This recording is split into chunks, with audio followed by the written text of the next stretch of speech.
Landry, the big playmaker on this team, still upset with Freddie Kitchens. This courtesy of Fox Sports 1.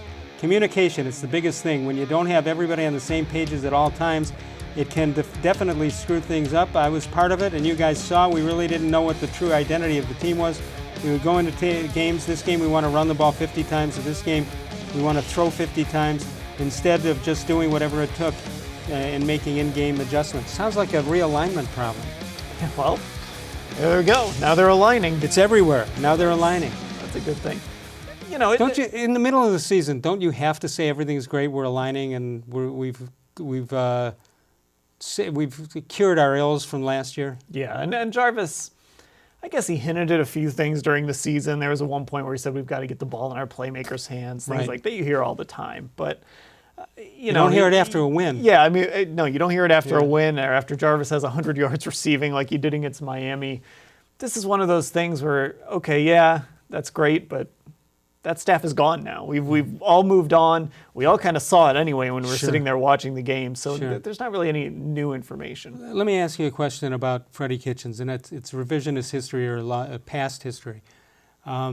Did John Dorsey think he had to make a big splash and get lucky on that move, or if he took somebody more conventional, he might have bought more time for his job?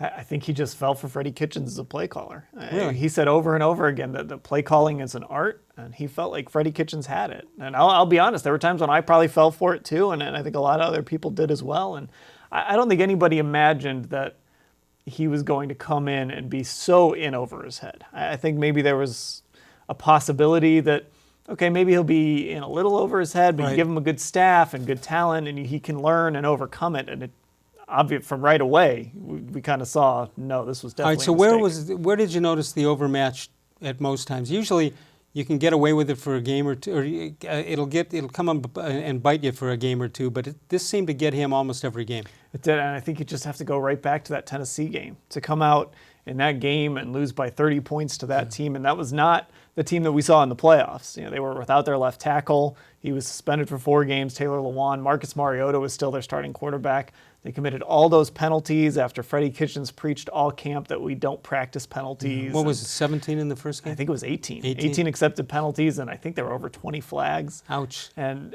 you come away from that feeling like, okay, there might be something wrong. Now, obviously, that's one game, but it just continued to extend. Okay. Pittsburgh was another one, the second Pittsburgh game. That's you and me feeling that way. What about the players? They thinking the same thing? They say, what do we get into? What do we buy into here? I think as the season probably went along, because they had high expectations too. You had guys posing on the cover of Sports Illustrated and myles-garrett writing for Players Tribune or Uninterrupted, whichever one it was, that, hey, we've arrived, we're here. And then you go out and lose that game and start 2-6. Speaking